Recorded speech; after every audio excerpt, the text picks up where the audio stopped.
we need to grow more food than ever before because our family is growing, which means our need for food is growing as well. We've already harvested hundreds of pounds of potatoes and canned pints of tomatoes. But as winter draws in, we need to get the garden ready for the season ahead. Today we're going to take you along on our journey, sowing our winter crop, be harvesting, and we're going to be storing a ton of produce. We're going to be harvesting a ton of cabbages today, and I really like smaller cabbages because I find them much sweeter and easier to handle. One small cabbage will really feed our family for about a week, you know, mixed in with other vegetables and food that we're eating. I do like to have big cabbages for things like sauerkraut and preserving, but that will be something that we do later on in the season. Right now, I really just want ones that I can chop up and put in coleslaws, etc. Harvesting cabbage is really easy. All you have to do is get your secateurs to the stem, or you can use a knife or whatever you have, and cutting that is the easiest way to get them. Now you can let them grow on and you will get side shoots, but really at the end of the season, which we are now, we're pittering towards autumn, which will be in 2 days.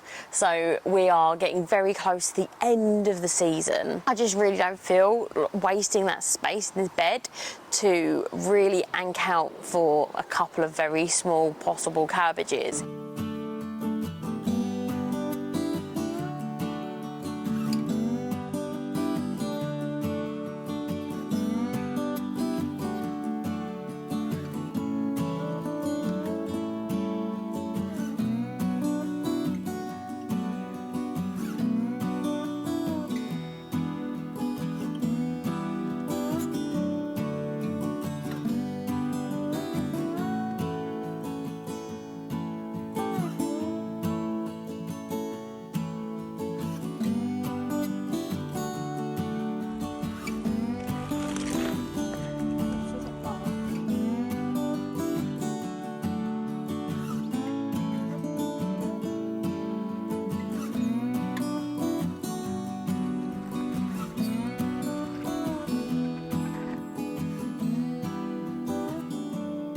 The next thing we're going to be harvesting is sunflowers. Now, sunflowers can be a little bit of an unusual harvest when you're talking about, you know, growing a year's worth of food. However, they are something that I really like. Roasted sunflower seeds with a little bit of salt are just an absolutely delicious and healthy snack.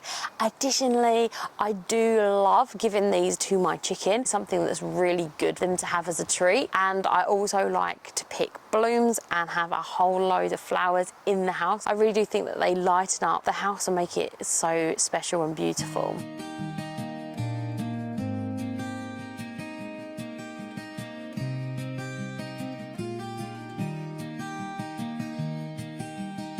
Left the noise and the neon lights, traded the rush for starry nights. Now the mornings come soft and slow, coffee steam and the roosters crow. Next, we're going to be harvesting the peppers, and I have to say, I'm gonna have to use the D word here. I was disappointed with my peppers.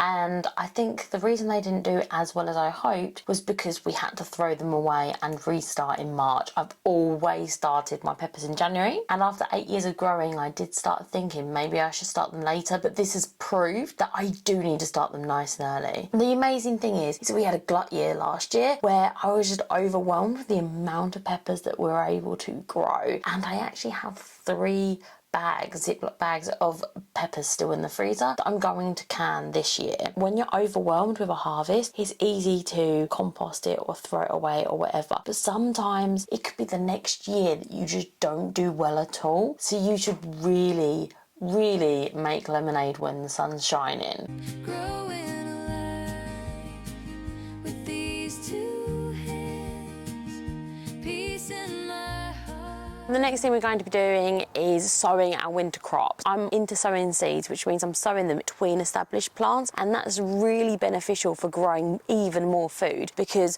I'm able to let whatever's growing here, in this case it's flowers, and I'm able to let them grow on and sow my lettuces for winter as well. Lettuces are really good to grow for winter, easier to grow now than in the heat of the summer because they tend to bolt and really not do very well if they don't get enough water or if they get too hot.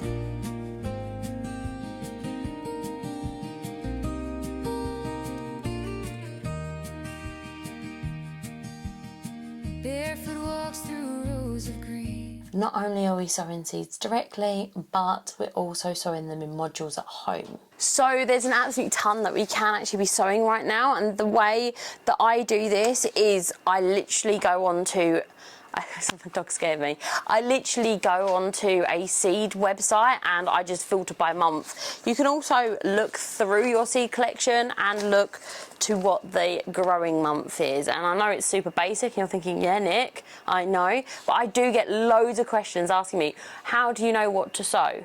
And I just look at the seed packet. One of the things that are really nice to sow are these baby pak choys, and they will be baby ones right now because they don't have that long period of time to really bulb up, but they are absolutely wonderful and sweet and delicious. You don't really want to overwinter these until spring, but you can if you have them indoors like in a greenhouse. I have kept them all winter long, so they're a really good one. So there's a load of things that I'm going to be sowing. I'm going to be doing that right now, and I start off in small cells. I like to use these multi-packs, so I feel like that's a good size for a tray.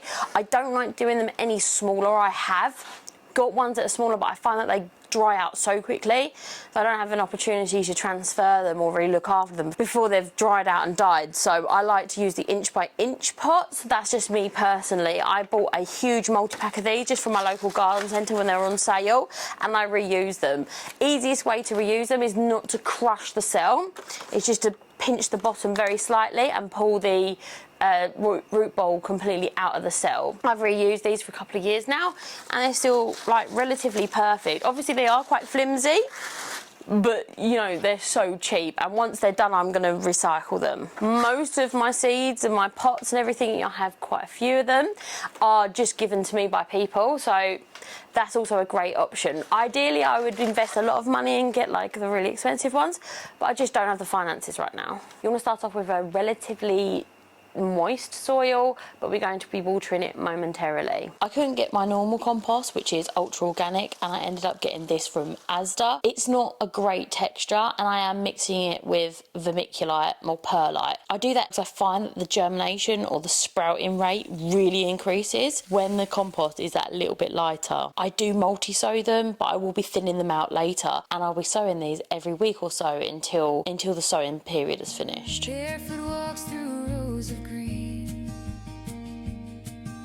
tomatoes ripe and the soil clean.